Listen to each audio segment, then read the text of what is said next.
All right, guys, today we got a very special guest in the house. She is a part of a cult classic film called Mi Vida Loca. She's done amazing things in the community, and overall, she's just a really good sister. I'm talking about the one, the only Veronica Arellano, aka Stranger.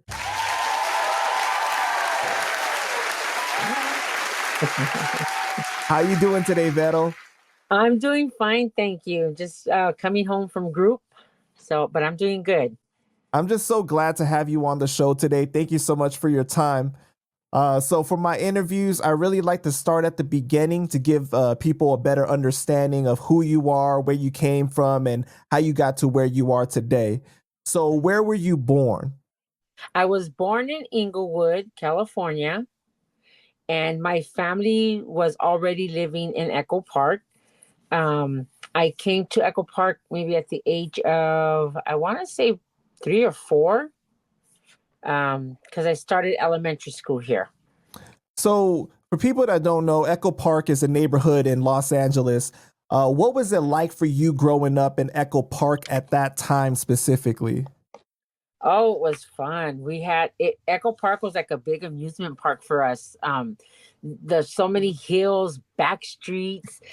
We had access to Elysian Park from where I lived. It was just walk up the hill, go down the hill. There was always an adventure. There was always somewhere to play, to hang out. It was just an amazing experience growing up there. What was the culture like there at that time?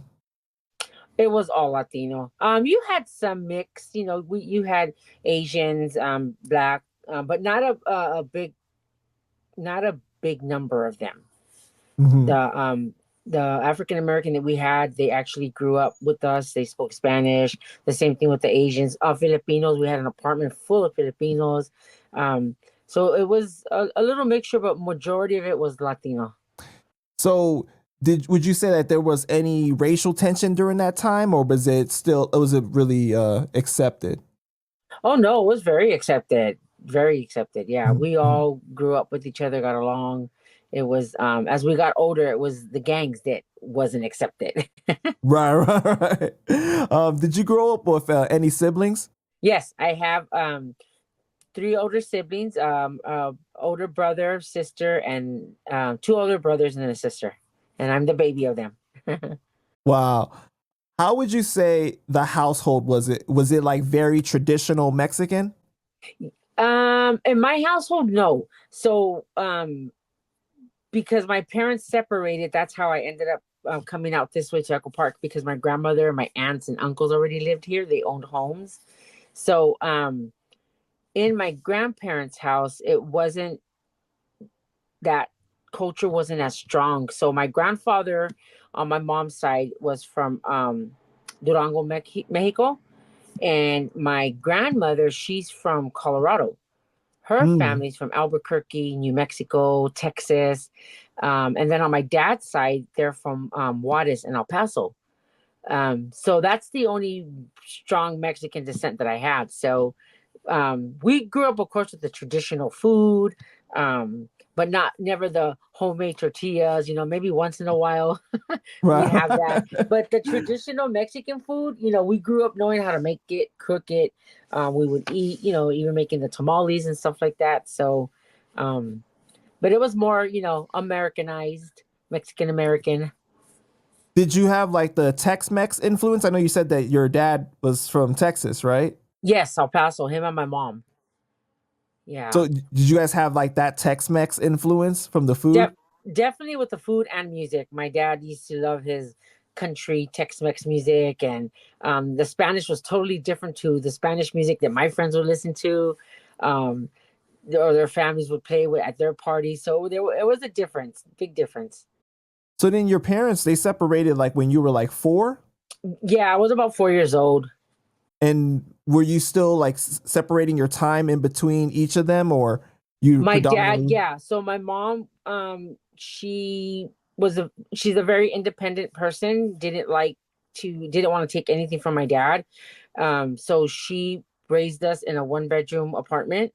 The 3 older siblings had the bedroom, and me and my mom slept in the living room on a sofa bed. My dad was there for us all the time. He always on the weekends pick us up, take us out, take us shopping. So we never went without. My mom just never. My mom was just very, I would say, prideful and didn't want nothing from my dad. So she taught us. That's where I got my independence from. Learning from her, and yeah. I like that what you said there. You said that, you guys never went without, even though they were separated, you still spent a lot of time with both sides. That's great to hear. Yeah, it was up until even in the teenage years, it was like he would come get us, and then I was like, all right, take us back home after an hour. We didn't want to be around him, but we still went and hung out with him, and then he came back into my life to live with us when I believe I was 13 years old already, and my parents came back. They got back together. Oh, wow. So they got back together. Like, you don't always see that happen. So what was that like for you? Because you could barely remember pretty much them being together. And then now you're seeing them together. Yeah, it was odd, weird, because my dad didn't really know me as a teenager, even though he came every weekend to spend weekend with us, but he didn't know what I was doing when he wasn't around. He only So knew the surface level of his daughter. yeah, exactly.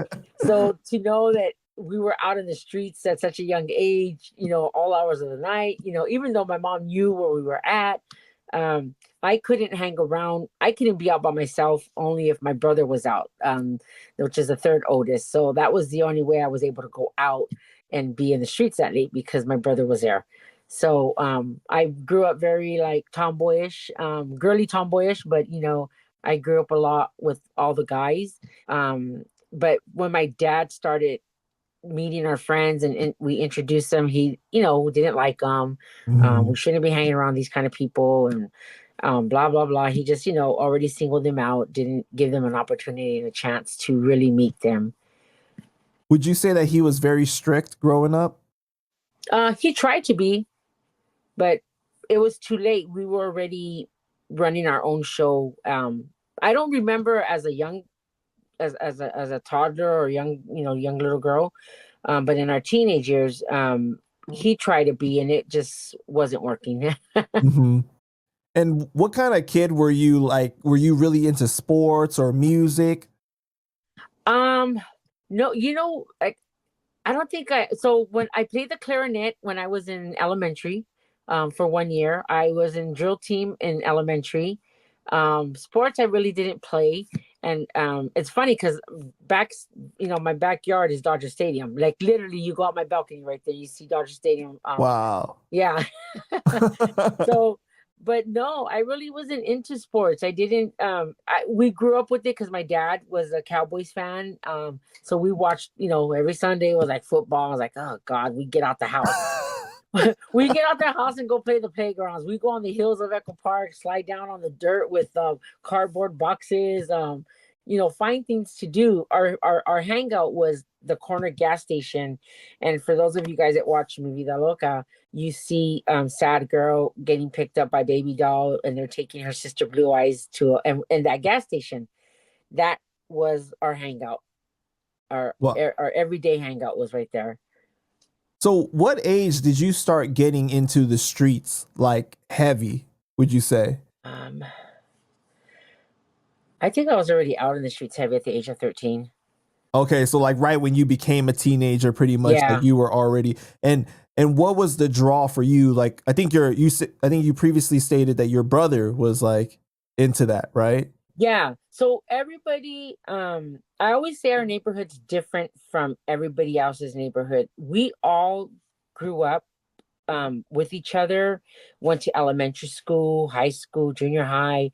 So we all shared, and then we all shared um, the single parent, either one didn't have the dad or one didn't have the mom. Even though I had both my parents, and my dad was in, weekend dad only, um, we still felt that connection of not having them both at home. So I Right. think, so a lot of us resonated to that. Like we all had that in common with each other. Um, Even when my dad would pick us up, it would I didn't need clothes, I didn't need shoes, but I would buy them and give them to my friends and be like, this is my dad. What do you need? I'm going shopping with my dad this time, or you know, because I had so much stuff. And um, but growing up was, I can't say it was bad, and I don't regret anything. I think everything that I did in the streets, whether it was wrong, you know, I didn't know I was being stupid, whatever. I never really did like anything serious to hurt anybody or anything like that. But um, we were always involved, like the drive-by shootings were happening, you know, the fights in the streets, the fights in the school, like there was always something going on. But I learned from it. I think that doing all that and growing up, I is what made me. Hmm. You know, Hmm. I always say I have the best of both worlds because I'm street educated and I'm book educated. So I always say I have the best of both worlds. Right. And usually kids, they go into those kind of things in a way to act out as well. Do you feel like you were doing that to act out, or you just felt like that was what you saw and kind of like your surroundings? It was just my surroundings. No, nothing was there. My mom was so cool and lenient. She knew everybody. You know, my family had, you know, because they were already living in Echo Park for so many years here, they knew a lot of the families. So everybody that we hung out with was um you can trust them. You can trust to be around their kids. And then where we hung out on that corner gas station, which is Morton, was my grandparents' house up the street. So that was the hangout. So everybody knew where we were at. My grandparents could see us, my mom would see us. So it's not like we were from a far distance where they didn't know where we were at. Hmm. Yeah, And because and then like your brother, I think I saw in an interview you said that he was involved in dealing, right? yeah, that street that we lived on, there was you know, the drugs, the drugs were being dealing up the street, and my brother was involved, got, you know, got busted and had some stuff that he left behind. And um because I knew people, you know, and you see them every day up and down, you know, scoring their dope, and I knew who they were, and I took over what he had and I started doing it. um and started selling PCP, and I had just like, I was always a social person. I knew everybody from everywhere growing up. Like I just got along really good with everybody, and that's how I started making my connections when I was sell, you know, my PCP, and kind of started getting it out of control, a little more than I could handle. What was that like for you getting into that?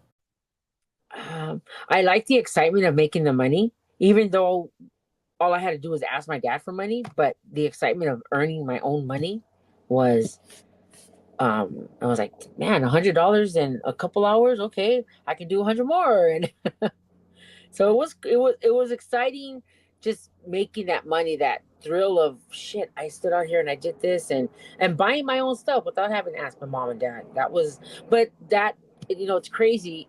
Even it's crazy that doing that, selling dope, motivated me to want to make more.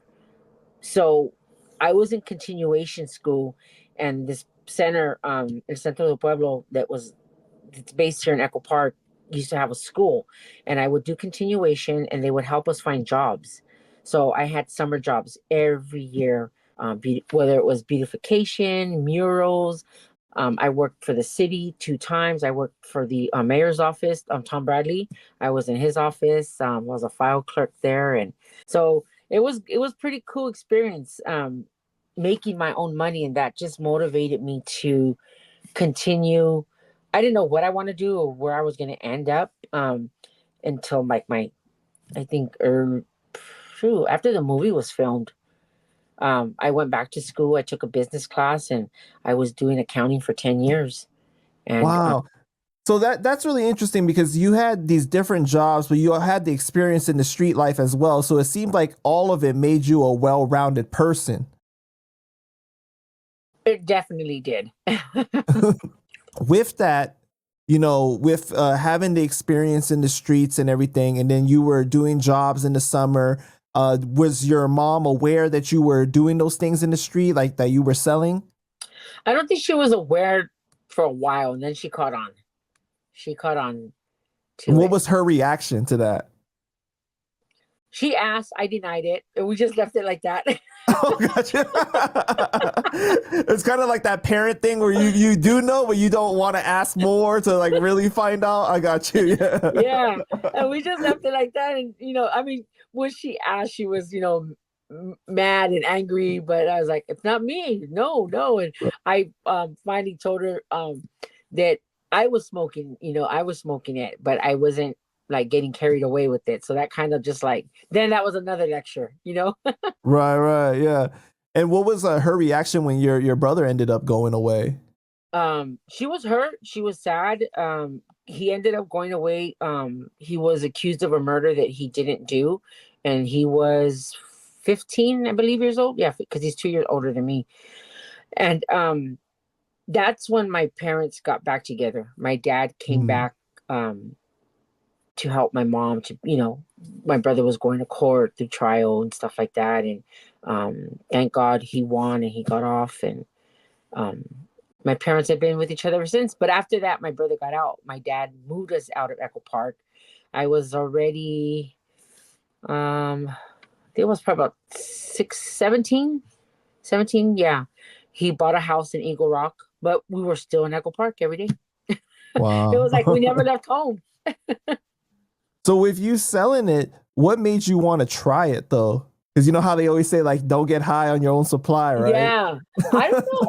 All my homegirls were into it. I used to take care of them when they would get high, but when I would go home, and it was all I would, if I would party, it would party with people that I trusted.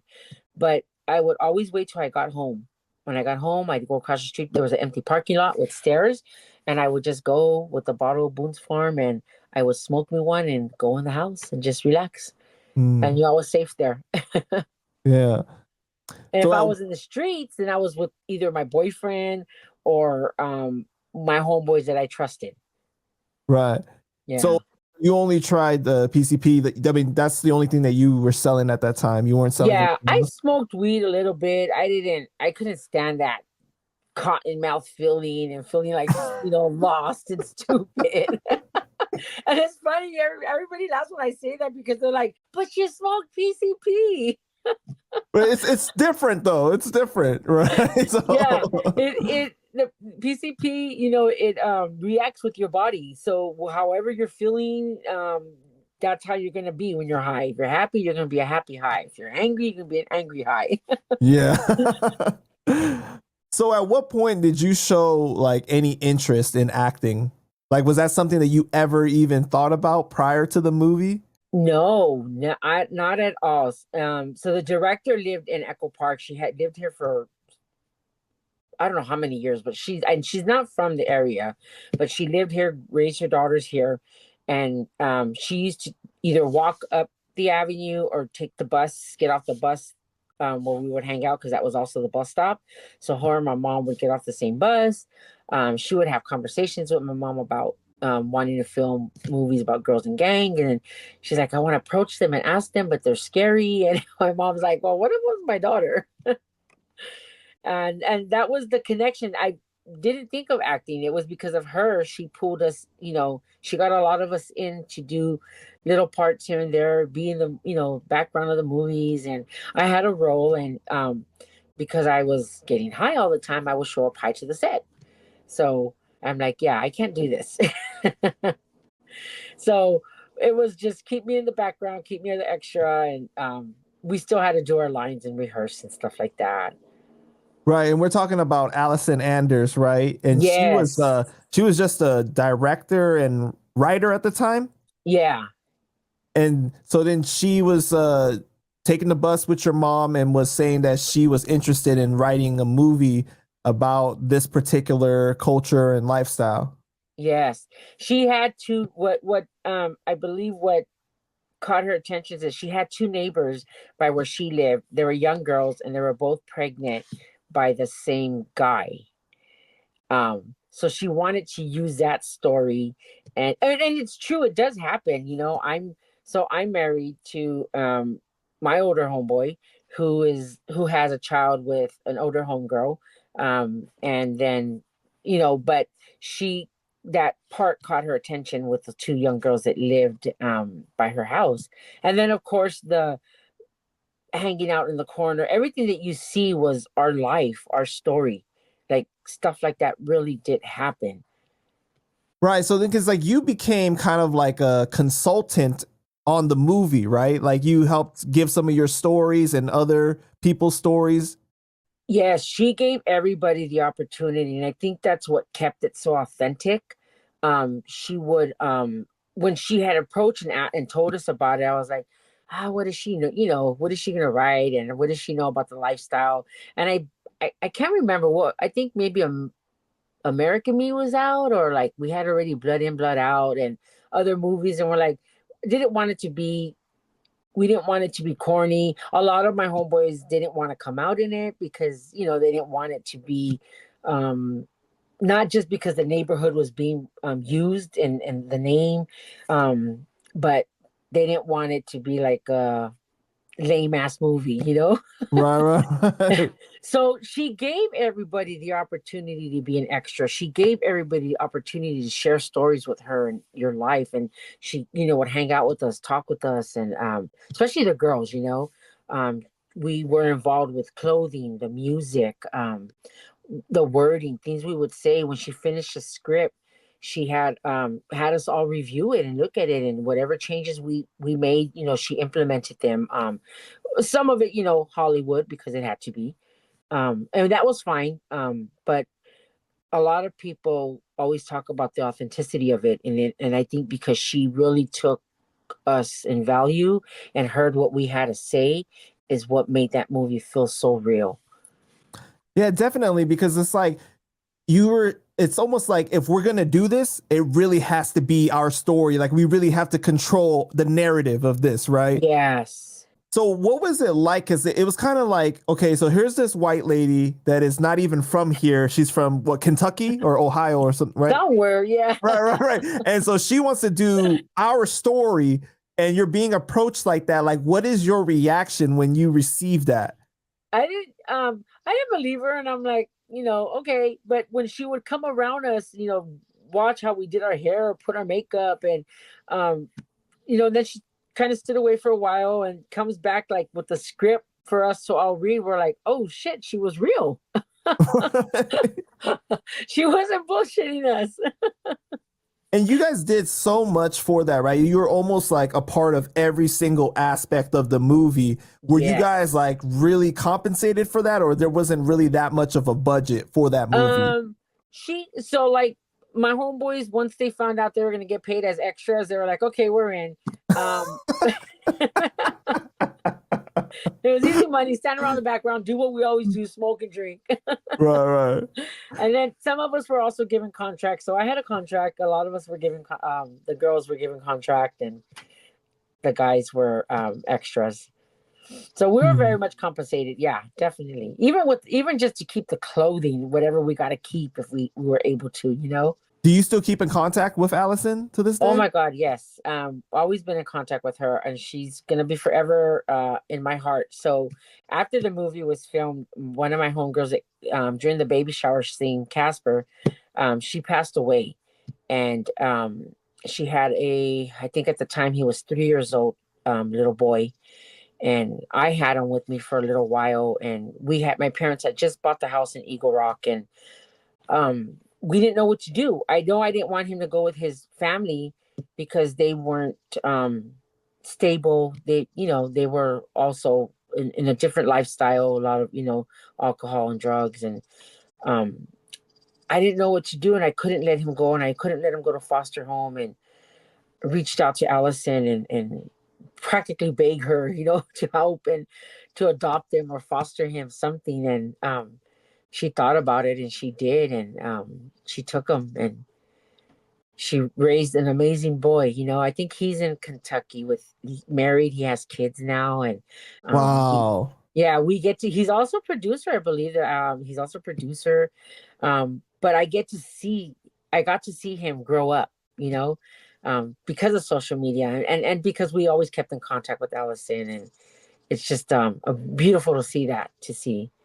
Yeah. Well, first, rest in peace to Casper. And, that's amazing that you were able to help facilitate that, because I think that would have been just so heartbreaking to see somebody lose their parent and then the child end up in the system, Yeah. and if you ever got to see that, like them later because of what happened in the system, that would have been just so heartbreaking. Yeah. And back then, I mean, the system's bad now, but back then I think it was worse, worse than it is now.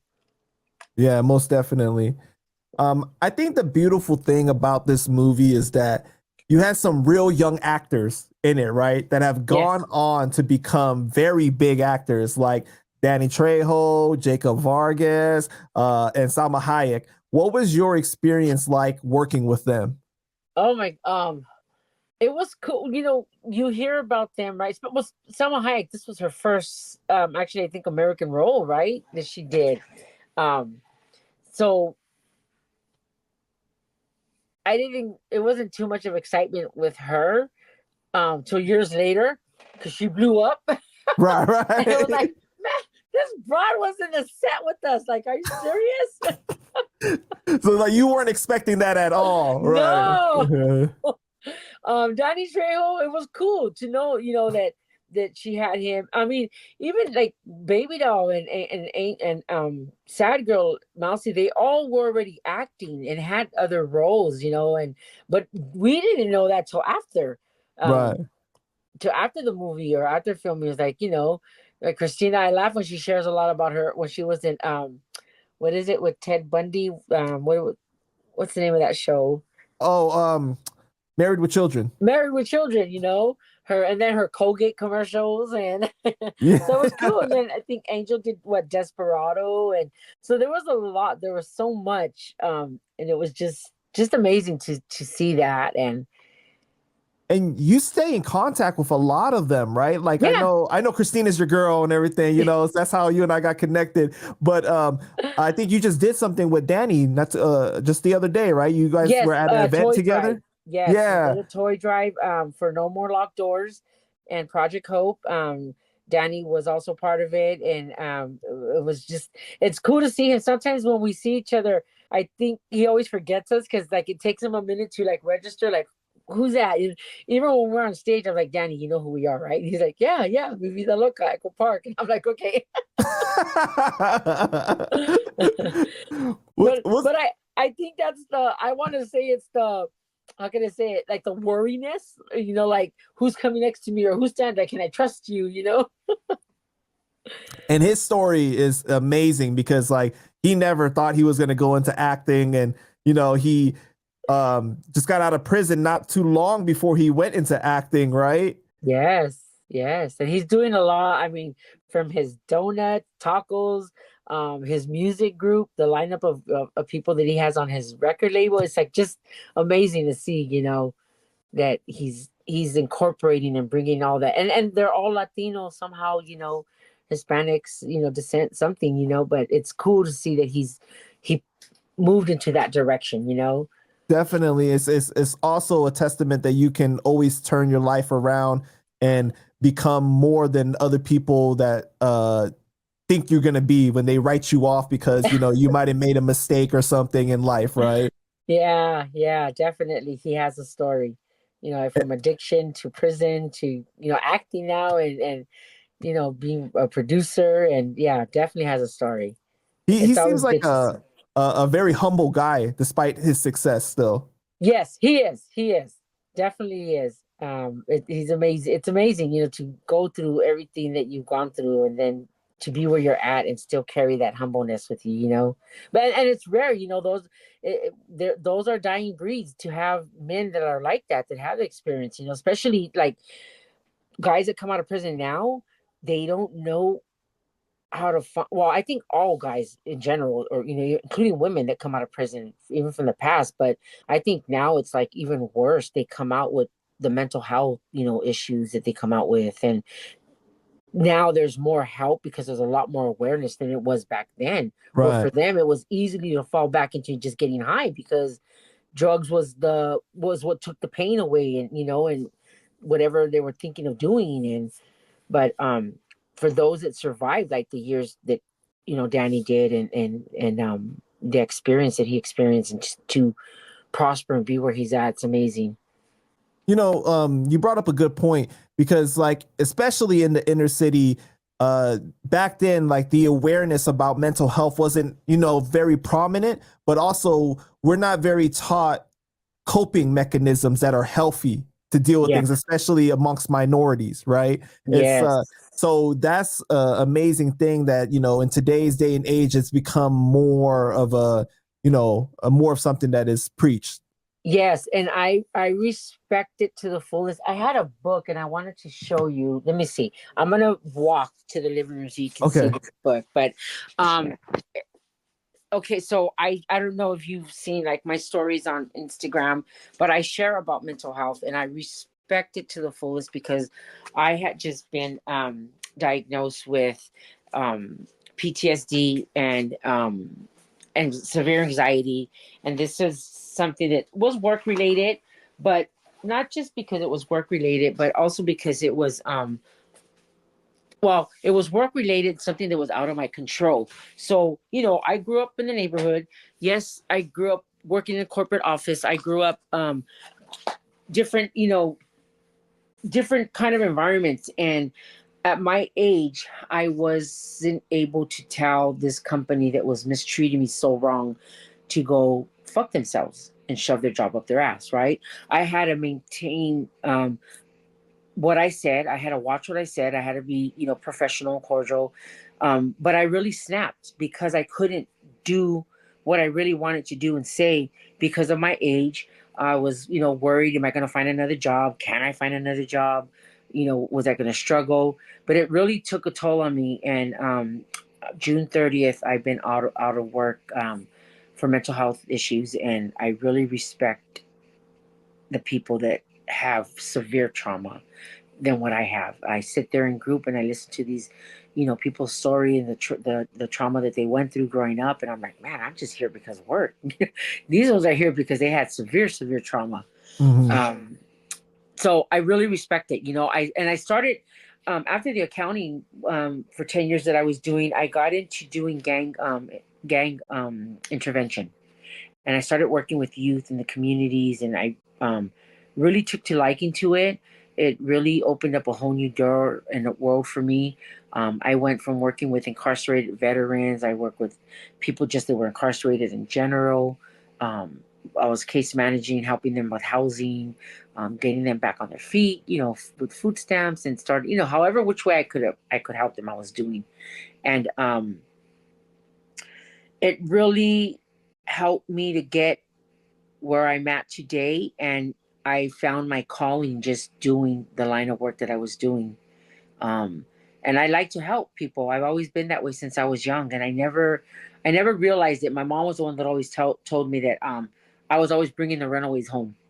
My house was a go-to house when I was young. And it was like, when I think about it now, like, oh shoot, it really was, I did everything. They all came to my house. I would tell them, you know, I'll get their numbers, mom. We'll call their mom. Don't worry, or whatever, right?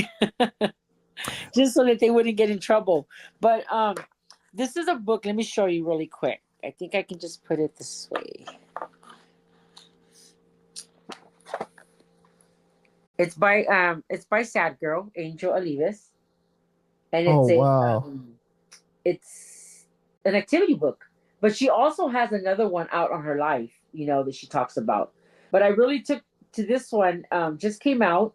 You can get it on Amazon, and I really took to liking to it, and I it was a trip that she actually came out with an activity book like this, because I was at the 99-cent store the other day and I bought a crossword puzzle because I wanted something to distract my mind. Right. So when I seen that book, I was like, oh, I gotta order your book. Yeah, that's awesome. Well, first, I want to say sorry to hear that you've been out of work since June, you said, right? Yeah. And can you talk about what caused the PTSD? I know you said it was work related. They kept so I was offered, when I got the position, I was offered to work from home, and it was a 5-year contract. All I was doing was outbound calls. I wasn't going to do case management no more, but it was working with clients that were receiving Medi-Cal, whether they were just out of jail, homeless, whatever. This mostly, majority of it was like homeless population, and my supervisor ended up quitting and getting another job, and they gave the position to one of my coworkers, and um, it just went downhill from there. They were always trying to pick on me about working from home.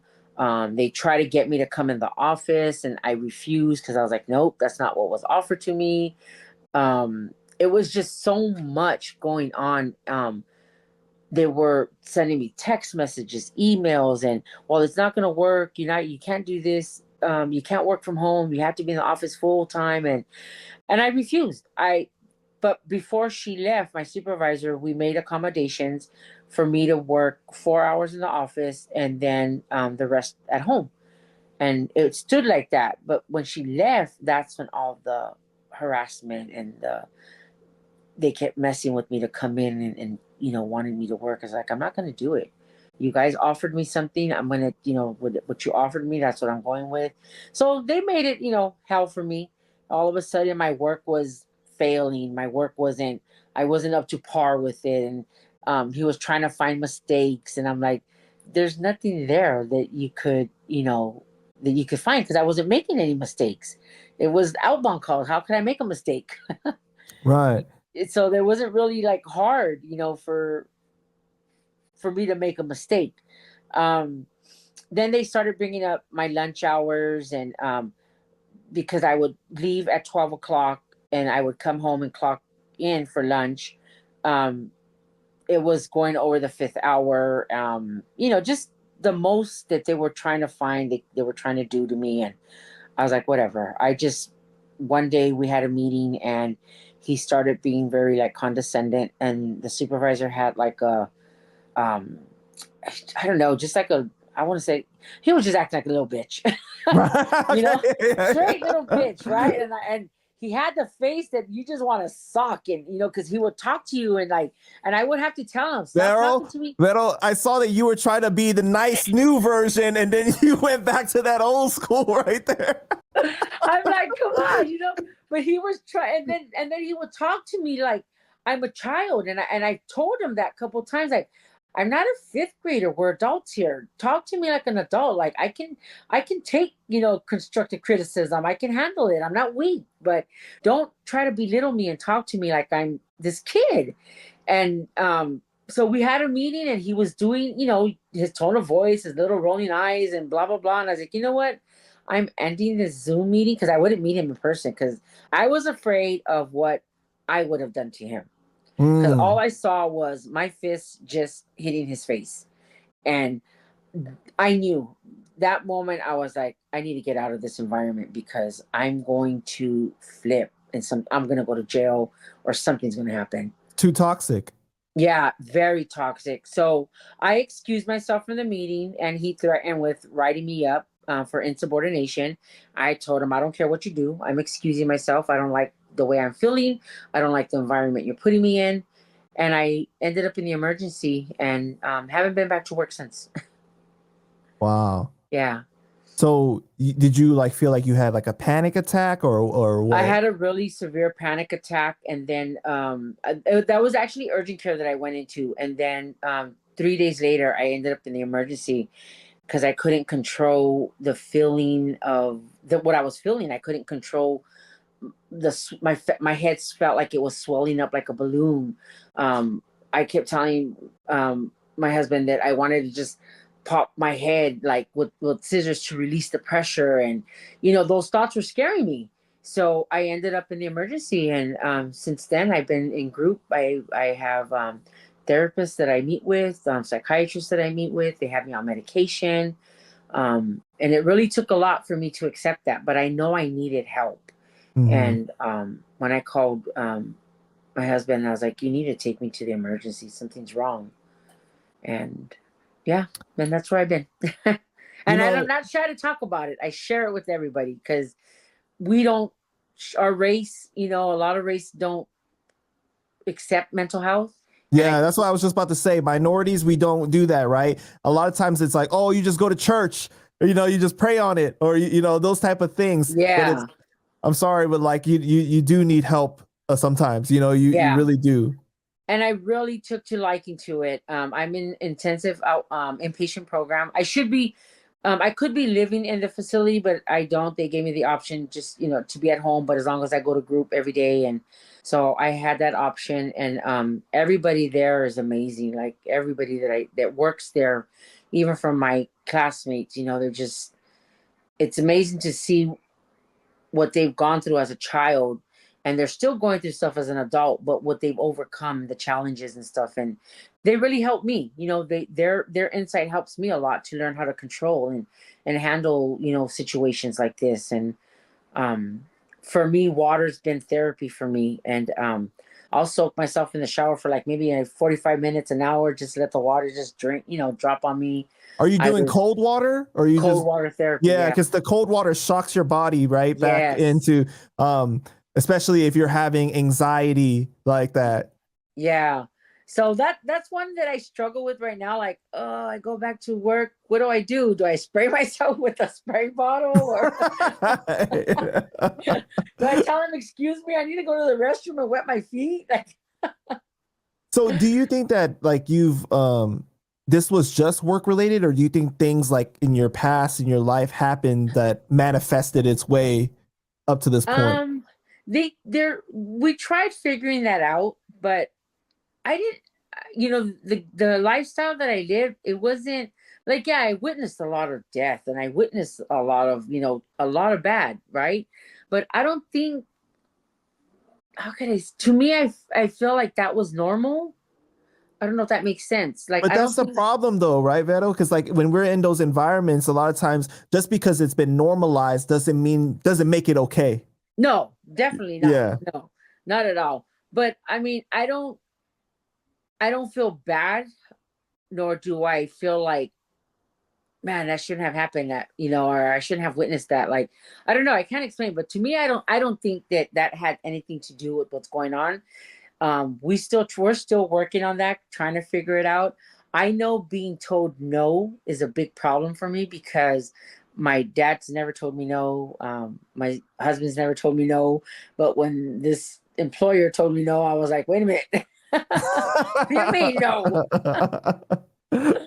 So I think, like, a lot of, I don't know, I think that really had a lot to do with it, just being told no when I'm, you know, so, and they had no reason to tell me no. I was like, I left you guys alone. I was like your highest intake biller, like, like I wasn't bothering you, you weren't bothering me. But it was just more the fact that this person had the opportunity to take advantage of his position, and and used it on me. And So are so you still returning to the job?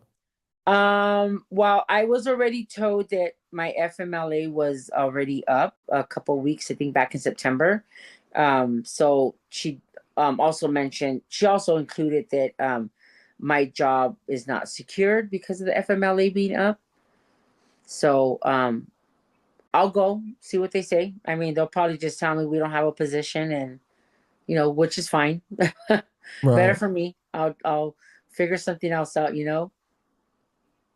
I think it's interesting what you were saying before, like the concern over are you going to be okay without the job security and everything. It forced you to stay stuck in that toxicity, that environment, right? Because you're Yeah. worried, like your mind starts to race and be like, well, how am I going to be able to pay for my bills? How am I going to be able to do this? And it makes you kind of put up with things that you shouldn't, right? Yeah. And accept disrespect and different things like that you shouldn't as a person. Um, and I also want to comment on the fact that you said, early on, like you were bringing people home, you were trying to help people, and how later on in life these things are interesting where you like, you play it back and you're like, wow, I've always had that characteristic, or I've always been like that. Yeah. Yeah, I didn't realize that till, years later. And I was like, oh shit. And my mom pointed out, I'm like, yeah, I always brought everybody home. My house was a runaway. I'd feed everybody. I'd give them clothes, a place to sleep, even if it was on the floor.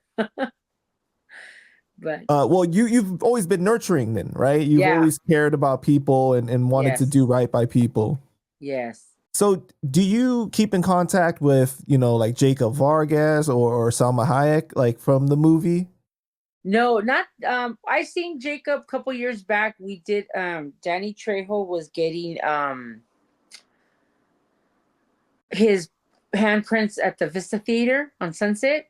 Mhm. So they had like a big premiere, the movie screening, and that was the last time I seen Jacob. But we follow each other's social media.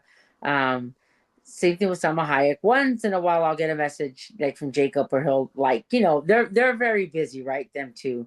Right. Um, Angel and Mousy, Sad Girl, and Mousy, Baby Doll, Shadow, even Gabriel, Little Sleepy. We're all in contact with each other. Jesse Borrego, and Panchito Gomez. I was just with him, Panchito Gomez, a month ago at Urbicon. Right, right. I was there. I saw you at Urban Yeah, Con. Yeah.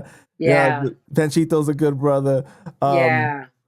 I saw like in this interview, you said that Salma has tried to separate herself from that movie, Mi Vida Loca. Yeah, I felt because I've never heard her mention in any interviews of anything about the movie, right? And I always thought, was she trying to separate herself from even acknowledging that she came out in the movie, and it's what made her, right? That's what her starting one of her roles starting roles. And it was funny when I made that comment. I think Allison, the director, had posted a video. She was being interviewed and she talked about the movie, and I reshared it, and I was like, oh shit, she's actually saying something about the movie. Because I had never seen anything, um any kind of interview out there with her talking about Mi Vida Loca. Allison was talking, or Selma? No, Salma Hayek. Oh, okay. So she actually did talk about it after the Yeah, fact. there was an Okay. interview that, and I believe the director had posted the interview, and it really blew my mind. I was like, she's actually talking about the movie. Wow. What did she end up saying? Well, she was talking about how she applied for one of the lead roles, um, but it wasn't for her. But the director wanted her in the movie, didn't know how, and they put that scene in there for her. And then she talked about how she ended up coming out in the background poster, the poster from the Hmm. movie. Um, I can't remember what else she was saying, but I think I have it on my Instagram. But it was cool to finally see something from her, because Right. we heard from everybody else, but to see a video and her acknowledging Me Vida Loca, I was like, oh, about time, girl. And there might have been other ones out there, but I've never seen them. I've never. But it was cool just to know that we had her, in that movie, and to see where she's at now. Even Jacob Vargas. I mean, all the actors that Angel, and even Mousy, Sadie Lopez. She played Selena's mom in the Netflix series, Selena, and so to see that. Wasn't she in Training Day too? Yes, yes, she was. She was Yeah, the girl that was counting the money, right? She's like, the sister. yeah, yeah. That was all like, why would you count it, Math Whiz or something? Like, Yeah, yeah. yeah. That's So so funny. it's cool to see that, like, after, and then the fact, like I said, that we stay in communication.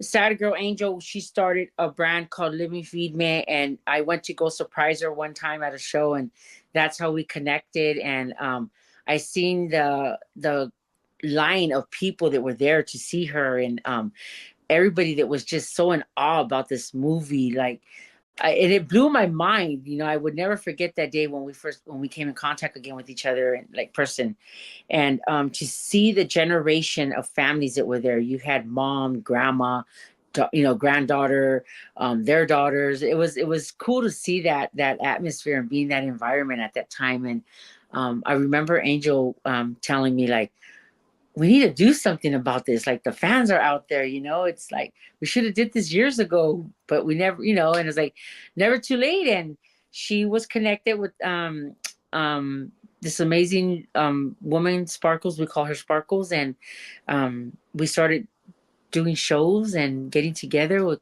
Christina, and some whoever we can grab, Gabriel, Mousy, and we started doing meet and greets, different shows, and traveled, went to Colorado, and everything was going good. And then Right. watch it up for all of us.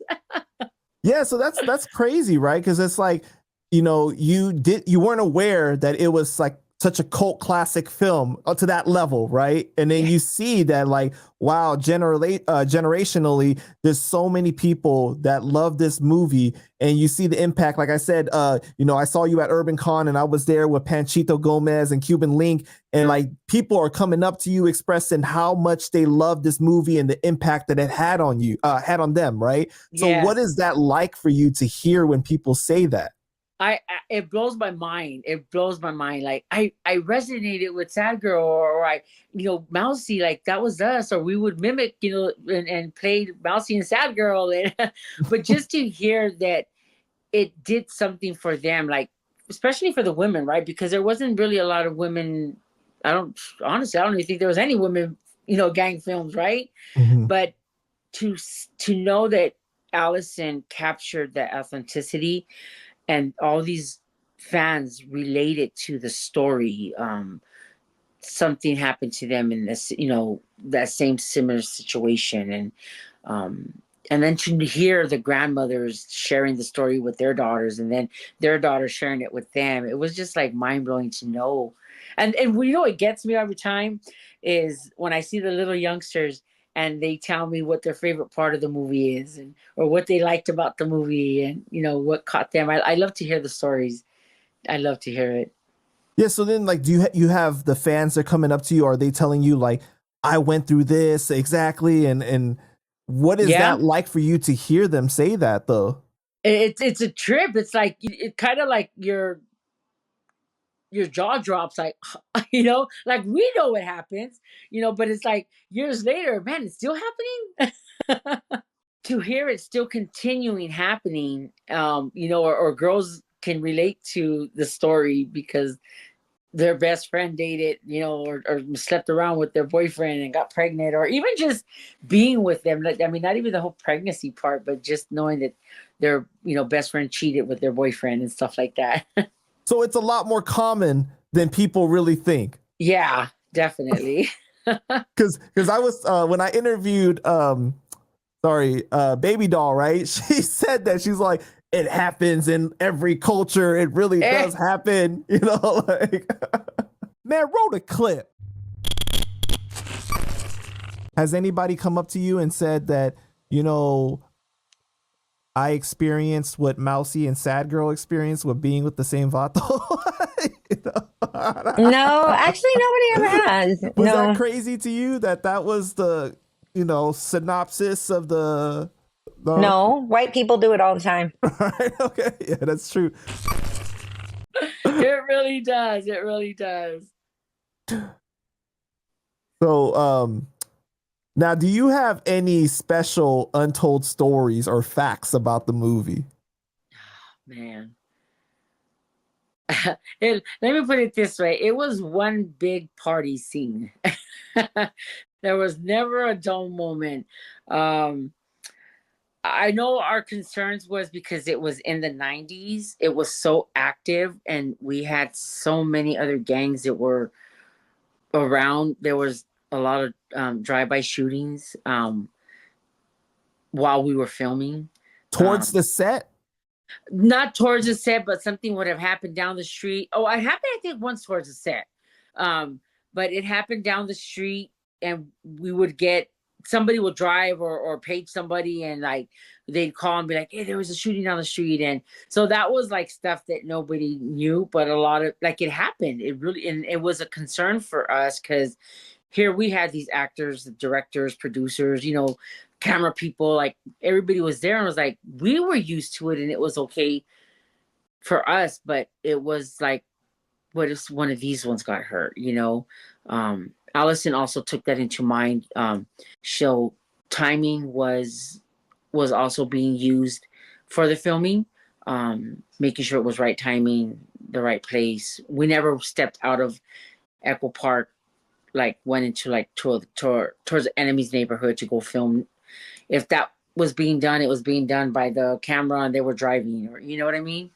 But Was there any um jealousy of like other people that were not a part of the film? I'm sure there was jealousy even within, with my homegirls, and oh, definitely was. I still get backlash now. I get jealousy from some of them. What do you mean? What do you mean that you still get that? Yeah. So like I have an aunt. She's my mom's sister. They call her Sad Eyes. She comes out in one of the rows, and I think when we're having the meeting, she's so she claims that she got me started. She claims that because of her that my brand is where I'm at. She and I laugh, because I'm like, you did not get me started. All this was because of me and my ideas and my pictures that I had from the movie, and so she's always I hear she's always running her mouth about me on social media. Um, she talks about how she was the main storyline consultant because everybody was given a part in the movie, right? Right. Credit for something. So yeah, it's just so she's one of my biggest haters. That's really unfortunate when it's family too. Yeah. Oh, that's the first. Yeah. And I'm sure I have other homegirls that, hate on me about it and where I'm at, what I'm doing. But I was smart about it. I took advantage of a situation that was an opportunity that was offered, like we got to do this more. Let's go out there and get out there. And I was like, let's do it. Everybody else could have been part of it. We gave Whisper an opportunity, even though she's not from my neighborhood no more. And we gave her an opportunity. I didn't mind her, coming out with us, meeting, doing the meet and greets, but I don't think she was I think she was bothered by doing it. So I'm like, all right, well, hey, at the end of the day, I know I was a bigger person.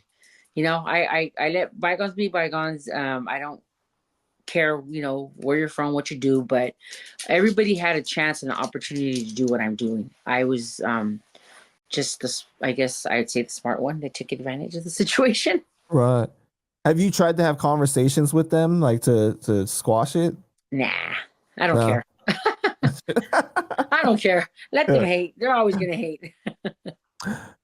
Now, one thing I want to highlight that I've heard you say was that you didn't really find your voice or who you were until like during or after the filming of Mi Vida Loca, right? Yeah, that's And because then can you tell us what you mean by that? so because like I said, there was so much hate amongst like my homegirls, like people. I don't, and I don't, I to be honest, I don't know why. I think because I was treated differently because I grew up and I hung out with the guys.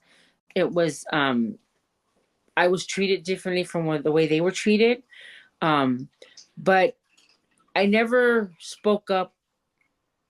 I never said anything to anybody. I didn't like confrontation. I was always known to be friendly, outgoing, social. I had friends from everywhere, and I just started using my voice and speaking my opinion and saying what I felt, and that helped me being around people. I guess being around them all the time and seeing them is what pushed me to really use my voice and speak up and say stuff, and that was the best thing that could ever happen because my voice is my power and I utilize it to the fullest. It helped me when I was fighting a gang injunction. It helped me when I was fighting against police. It helped me when I was doing rallies to save the neighborhood, to help the community. It got me to be on board of my neighborhood council. Um, it just opened so many doors once I was able to utilize my voice and and even the fact to just speak in a professional educational way. Police were like just like mind blown because here they thought they would oh, she's just ghetto or she's this and that. But then when I would go to court, when I would speak up, when I would do the rallies and utilize my voice, they were like, yeah, we can't shut this girl up. They tried to stereotype you, and then you showed that you were so much more than what they thought you were, basically. Definitely.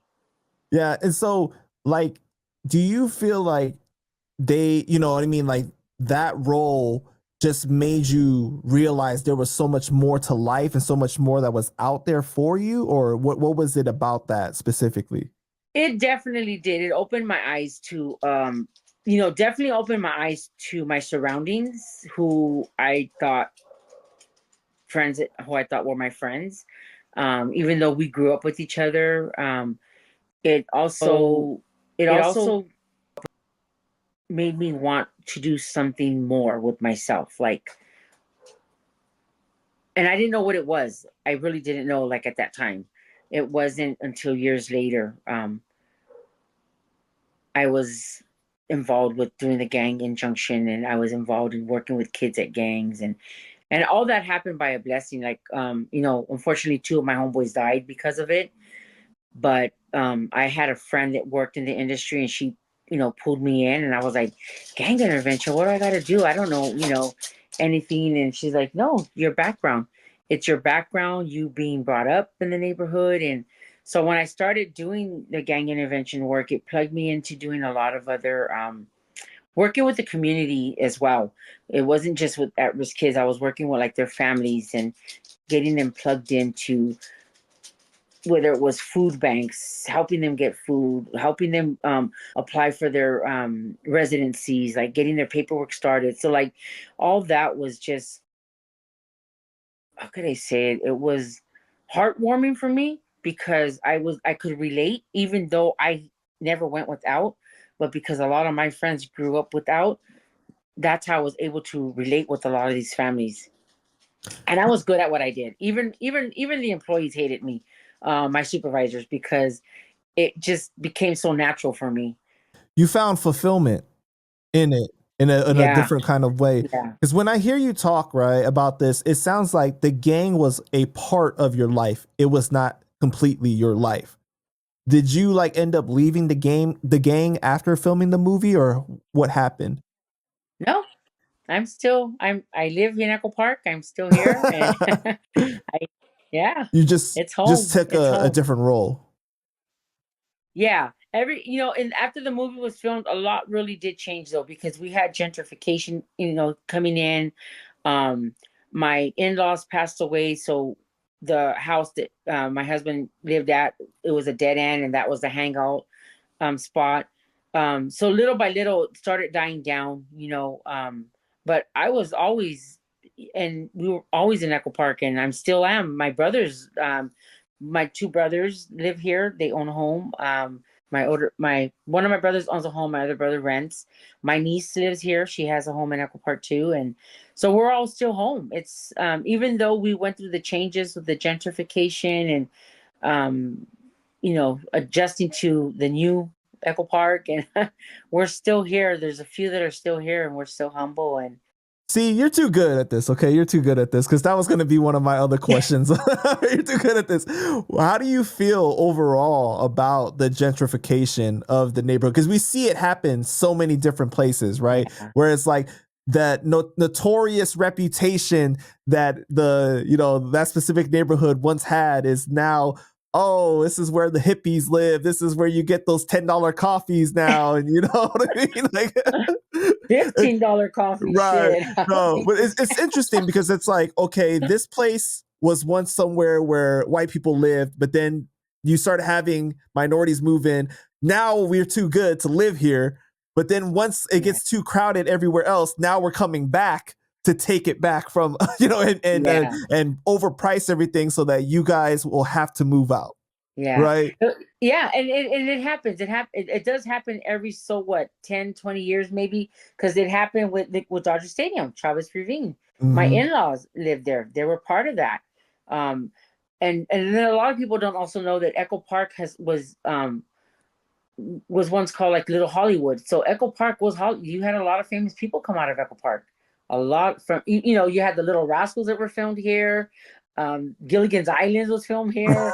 So there was, it has its little gem. And when the gentrification started coming, it was hard. It was a hard one to fight.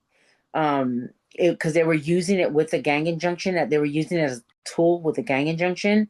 So trying to separate it from the gang injunction, it was hard. And I witnessed the most shadiest shit just being on the panel of a neighborhood council. The city was shutting us down, was not letting us speak, was not letting us pass. We were trying to pass bills to go through, and finally we came to an agreement with anything that was going to be built in Echo Park. because they started building like all these like condos or like apartments, right? Um, 40% of the units had to be for low income, but it was still high because 40% in the market now was it's expensive still. You're still looking at a $1,700-$1,900, rent. Yeah, you living in California, it's So, expensive, right? yeah, so it was like, well, what was 40% really going to do for low income people, especially some that didn't have that were still collecting like welfare or that were getting public assistance, or like who was gonna how were they gonna survive? Well, But you also know that in today's day and age, the dollar doesn't match, the wages don't match the living cost anymore. yeah, It's like at by all. any means, like most people can't even afford to buy a house anymore. It's crazy. Yeah. I saw something on I'm not sure who the gentleman was, but on Netflix. It's How to Get Rich, I think it's called. Yeah, And he yeah. talks about not purchasing a house unless it's grandfathered, then you have something to live off of. But he was grandfathered a home, but he fixed it up and he rents it out for income. And he talks about he would never buy it because it's too expensive. Two, it's your responsibility if things break. And then the way cost of living is, like, do you really have the money to fix, especially a plumbing problem, right? Mhm. That's like a big one.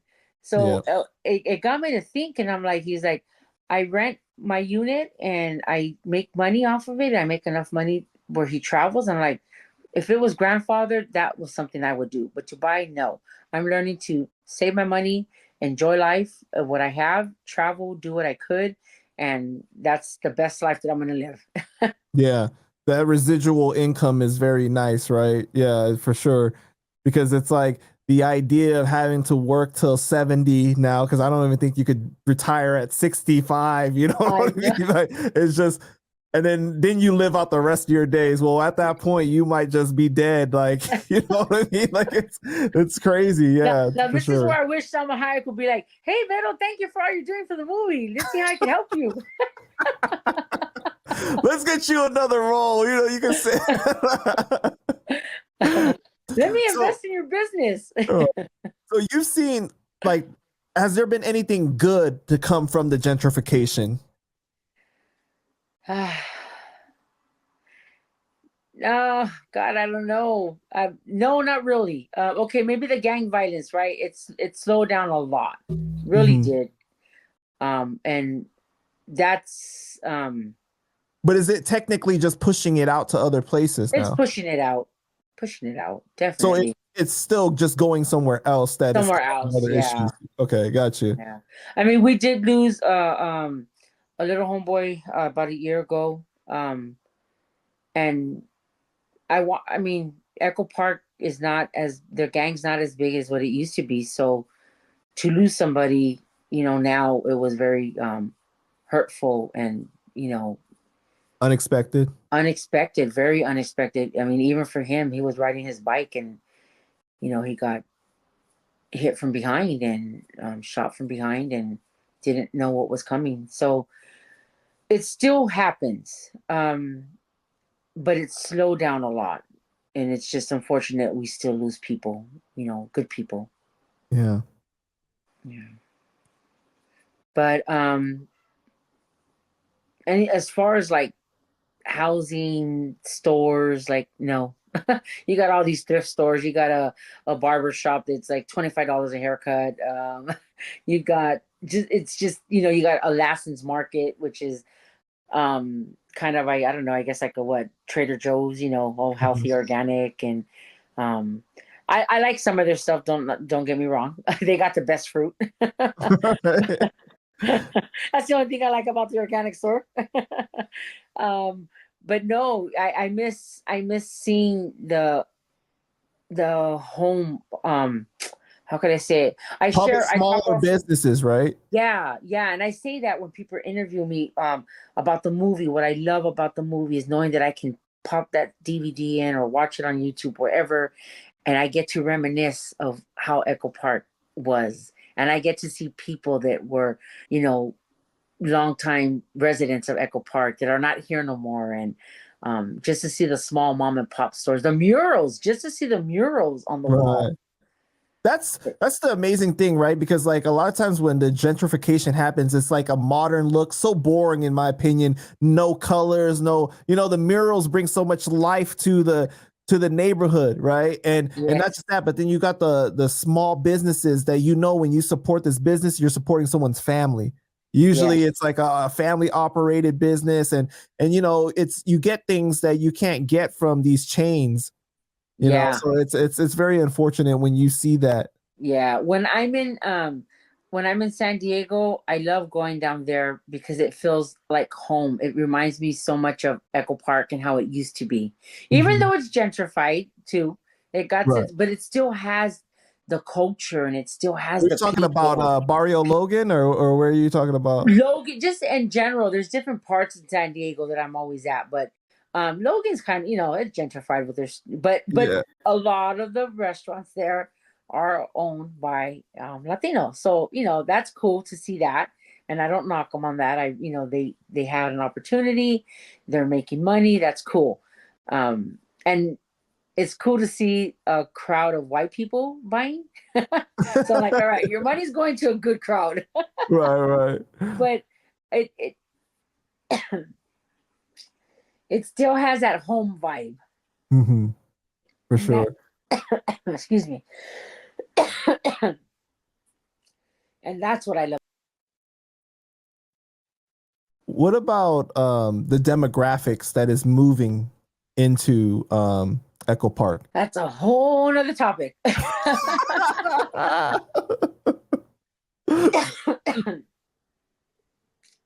I think we have one store here. What's it called? I'm sorry, my throat just got dry. CNI. And he sells Dickies, Ben Davis shirts, overalls. And when I go to his store, I trip out because you got white people in there buying Ben Davis and Dickies. And I remember I told him one time, what do they come buy in your store? He's like, my Ben Davis and Dickies. I'm like, they really wear them? He's like, those are my biggest sellers here. Wait, are And they getting the whole khaki suit? Or are they'll they get just the button up shirt and the pants and even the women. I'm like, oh my God, okay. One day I went because he's my tailor. He's been my tailor ever since I was a young girl. And right? he I'm gonna get me some water, excuse me, because my throat. And I went in there, it was crowded and there were all white people, young kids, older. And I told when they left, I was like, what do they buy? When he told me the Dickies, I was like, oh my God. I was blown away just to even see Dickies in their hands. I can see the pants happening, like especially for like skaters and stuff, but like I don't know the whole khaki suit though, It blows my mind, and he's always busy. He's the only um small mom and pop store that's still here. Wow. Yeah. So I guess you would say it's majority white people moving in to Echo Park. You got Asian, white, black. There's a mixture. There's a mixture. You still Mhm. have Latinos that come in, but they're more. They're younger, so they're millenniums. They grew up like different from us. It's not from the culture, bred to be in the culture. It keeps like a Yeah, different kind of, yeah, I hear what you're saying for yeah, sure. definitely. So when I interviewed Panchito and Christina, right, we spoke about how back in the days there were very limited roles for Latinos in Hollywood, and how movies like Mi Vida Loca and American Me helped pave the way for Latinos to have bigger roles, all Latino cast, and just more varied roles, right? How does that make you feel to know that you had a part in that? I love it. I love it to know that I'm part of that history, and people look up to our films for and that's one of the films that everybody always talks about. I mean, I just it's still like mind blowing. It never gets old, just to know that that movie was history and we had a big part of it. Um, I had two other movies that I did. One by Miguel Garcia called Jumped In. we just filmed that one this year, and then another one called A Higher Power with the real Mr. Mr. Homicide. Homicide. Yeah. So that was cool to to be part of. And I remember when we did jumped in with Miguel Garcia, I told him I'm not a real actress, so I don't know. And it's been so long, like. That But one's out thank right God. now? Yes, Okay.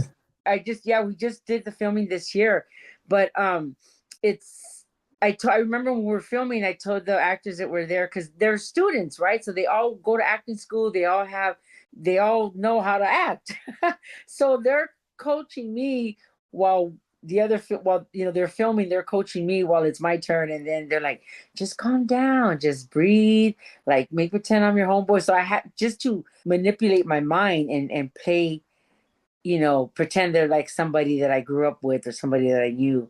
But it was a trip to do filming again, like that, and this time be sober.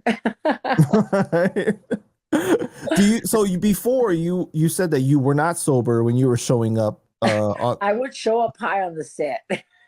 so that would have been more like trippy for you, right? Yeah. I was stuck. I couldn't talk, and that's why they're like, just keep her as an extra. I'm like, please. Because you outside of that, didn't you shoot like I think for Benvenidos too? Right? I think that's what it shows on IMDb on your thing. Maybe IMDb is wrong, probably. Yeah. Yeah, it's probably wrong. Yeah. Because it's not always right. Yeah.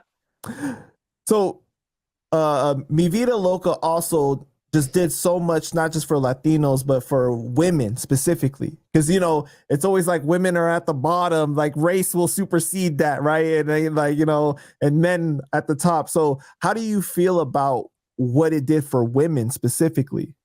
I think it really opened the door, especially Latina actors, right? I I was I didn't know it at the time, but now and where I'm at now and the people that I've met, just to see what it's done for a lot of Latino actors, Latina actors, even getting main roles, right? Like it's just and not being the extra where she's playing, oh, she's the slut for the day, or she's, the Right. girl on homeboy's arm, or to see that really just it's cool. So I'm trying to think of the shows. Mi Vida, um, the one with the young kids, on my block, like to see young Latina actors and those, I love those shows. And it's like, yes, we got Latinas on the set and, um, doing their thing. And it motivates me and empowers me to, I get motivated to be like, man, I'm going to do my story now. My story, I'm really going to put it out there. And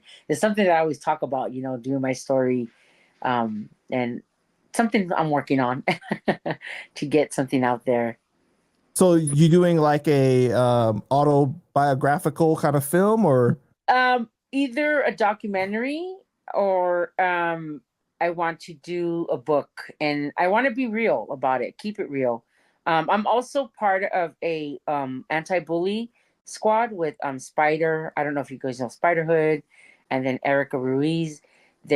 She's done a book for kids, for parents that are in jail, Mhm. and she talked about doing an anti-bully book. So I'm part of that. We're still, working out kinks. Things were just happening too fast. We had to put it, set it aside for a little bit, but I couldn't think of what role I was going to talk about because I was never a bully and nor did I get bullied. And I told them that if we do this, it would be about LAPD and my experience and what I've gone through with them and my family because we were bullied, harassed and bullied. And I says, if I do it, I have to be real and I'm going to put names out there and just want to make sure you guys are on board with it still. And yeah, they agreed. So that's something else that we're working on, anti-bully book. So my part's going to be about LAPD and I think it should be out there because I think kids nowadays need to know. They need to know. When you see now there's like shows with like almost all Latino cast, right? Like This Fool and like, those type of things that really represent the culture. Do you think that that's a way that Hollywood has now shown that there's a proper respect for Latinos, or, you know, giving them what they really deserve? I think they could give them more. Hmm. Honestly, there's a lot, definitely. Um, Sometimes I don't, how can I say it? Like when I watch this fool, the way they talk, or and I know it's comedy, right? And that's the way of getting it noticed and stuff like that. But sometimes when they talk, the way they, hey Holmes, and que pasa, like I don't, growing up, my homeboys don't never talk like that. I always said people that talk like that were either they came from East LA or they were from up north, because they were more stronger. Their culture was, I don't know, I can't say their culture, but I guess it was just more stronger. Yeah, I It's a guess different culture, right? culture. Yeah, for them to talk that way. And it's true, because when I go places now, I pay attention to how people talk. When I'm in Texas, they have that Texan gangster voice. When I'm in Arizona, they have it's all a different voice, and it's a trip. And then when I'm in East LA, it's also, they still have the where they're talking English and Spanish, right? And together. So you ended up doing a clothing line, right, for Mi Vida Loca. How did you get that idea, and how did that come about? When I went to go meet Angel for her, she was doing her grand open, like a pop up for Living Firme, because that was her brand. Um, it's been what, 7 years now, I think. And I started vending with her by making copies of my pictures from the movie. So I had all my original pictures, and I made copies, and I would autograph them and sell them. Then I started meeting people that were helping me design stuff. And my first design was the heart design that I have. And this heart, it's in color actually, but I don't know if you can see it. My hair's in the way. Hmm. And it's in color with it, blue, red, and white. But it was a sticker that was given to us at the premiere of the movie. And in the middle, it said Mi Vida Loca, My Crazy Life, and it had the director's name. So I had it revamped and taken out, and had it done this way. And the color, the red and blue, is the first design that I had. And then from there, I started. Well, what else could I do to add to my, because they were selling like crazy, right? So I'm like, I got to give these people more. I can't just do just the heart design. So then I had people do Meet Me at the Logs, Girls That Ain't Easy. And I started just with women's tank tops. Everything was just made for women's. I brought back the old school pom pom booty socks that the girls would wear. I brought those back. And then I started, implementing earrings, and I had the big hoops and with the small creators. And I just started growing from there. I would go to other shows sometimes just to see what other vendors had, and I was like, okay, I can do this. I'm gonna see what I can do. And I started with girls. This year was the first year that I came out with my men's shirts. So I have a Nike Cortez, and it says Mi Vida Loca on it. Has an LA on the I tongue. love it. The Nike Yeah, Cortez. That's yeah. that's classic right I there. had that design for so long, and I was afraid to put it out. And I have a friend that from Keep It Classics. He has a Nike design, and he does it for, I think, for both men and women. And I kept telling him, I have this design, but I'm afraid to bring it out. Everybody has it. I don't want to step on nobody's toes. He's like, no, put it out there. And I'm like, all right, I'm gonna take a chance. And I did, and it's one of my number one sellers. You know, that's so funny because it's like the Nike Cortez, and we were talking about the Dickies, that never goes out of style. You think about how many generations that people wear that for, you know? Yes, yes. I have a whole closet full of them. My son's father gets mad at me. He's like, another pair. I'm like, yes, another pair.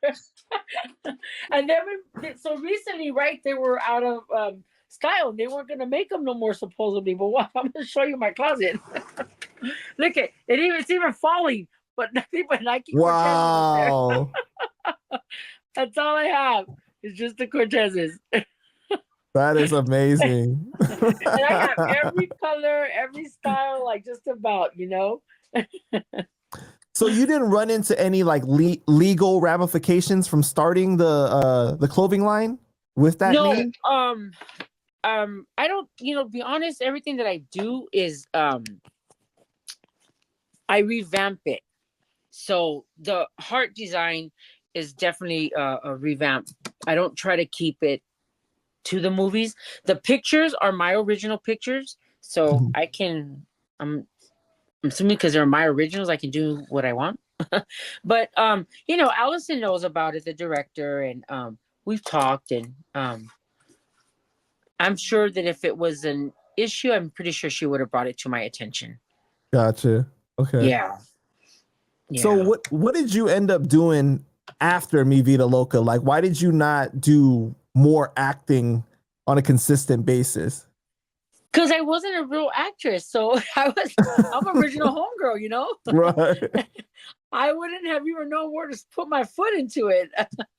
um, I got married. I got married with my older homeboy, and I 2 years later I got pregnant. I raised my son, and I was just being a mom and working.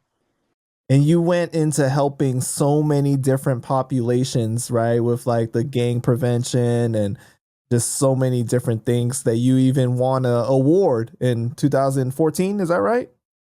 Yeah, I won an award for I can show you that. I won an award for bringing three rival gangs together. Wow. When the injunction hit, and let me tell you, not just because of the work, but it's because of my it was because of people that I knew.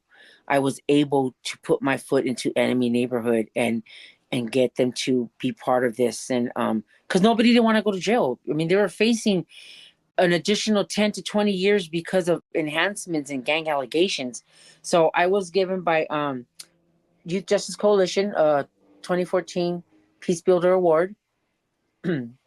I took a lot of shit from the police. But I'm like, okay, whatever. Was that what you were talking about, the issues with the LAPD? Yeah, yeah. I've gone through so much with LAPD, not just me, but my family. My brother, who I talked about earlier, was being harassed and singled out, and they were arresting him for like petty stuff, just the most stupidest stuff, until finally they had him and 9 other defendants on a murder. And they were trying to say that my brother was a ringleader. My brother was the cause to these young kids doing the murder. It was a story. Something that you would see in the movie. Wow. Something that you would have seen in the movie. Yeah, and I could not. I didn't know what to do, what we were going to do. And since I was already doing the gang injunction and getting help, people were coming to me to give me advice, how to help me. I had other agencies, people from Santa Barbara, Sacramento, Oakland, people from Santa Ana. They were coming to me and helping me and guiding me on how I was going to fight, and they would rally with me. We would show up in court in crowds. I had shirts with pictures of them on the shirt, and we would just show up in crowds. And we were able, out of the 9, 2 stood, and we were able to get 8 off, and my brother was one of them. We didn't know what we are gonna do. My parents gave up all their pension, their retirement money, but we had to get a lawyer because the lawyer that they gave him was you can tell that they picked him special for my brother. He wasn't doing nothing and to help my brother, so we had to get a lawyer who was amazing, and he was able to get my brother off of these charges. But those are the things that we went through because of the line of work that I was doing and putting myself out there to try to help people in the community that were being singled out and profiled by the police. So they didn't like the fact that you were bringing to light that the profiling exists. Yeah, they didn't like it. They didn't like that they had somebody in the inside. Yeah. And don't get me wrong, I wouldn't I mean, I was I would try to help those that were doing bad, but if they were caught and you're caught right, I'm sorry, I can't help you. You Right. know, you put yourself there. But if you're not doing nothing, and I know you're not, and you've been out of trouble, you've been working, I'm gonna give you all my effort, right? And for those that were doing bad and really doing the work, I would give their families resources. But as far as like putting my neck out, I couldn't really do it for everybody. It was but when it came to those 9 defendants, we knew that was wait, this all has to be behind this injunction. And that's where all my time and effort went into. Mm-hmm. So this next question I received from someone we know named Joker Bird. What does Joker Bird want to know? He asked, how do you feel about your transition from being a known gang member to actress and then community leader, helping those stay on the right path when you were once in their place? Oh, I love it. I love it because I lived it. I still live it. I mean, I'm not an active gang member, but I still live in my neighborhood, and I love that I can share my story with people, and it's not fake, it's real. So I see somebody that, you know, cries out to me that wants help because they're going through A, B, and C, whatever it is. I help them, but I know it makes me feel good that I'm giving them the help, and it's sincere, and it's from somebody that's real. It's from somebody that's been there. It's from somebody that's done that. And just to show them that there is life after whatever you went through. There's hope for after whatever you went through, you know? You just have to want it. And I think that's what was with me. Like, I wanted it. Even though I didn't know I was going to end up in this field, but when I did start it, I wanted, and I wanted more. And I was like, I don't have millions to give back, but if I can share with you my knowledge, if I can share how I can help you, if I can share how I can change you or help you change, then that's what I'm going to put my effort into. That's beautiful. Yeah, definitely. It's a different kind of experience when you're able to remember where you came from and then help those that, you know, come after you, and you know exactly what they're going through. Yeah. Yeah. It's just like I did it. Yeah, my son's father, he hated it because I would still bring some of my homeboys home, and they would live with me. I'd get them in school, and he always used to tell me, I hate the line of work you did.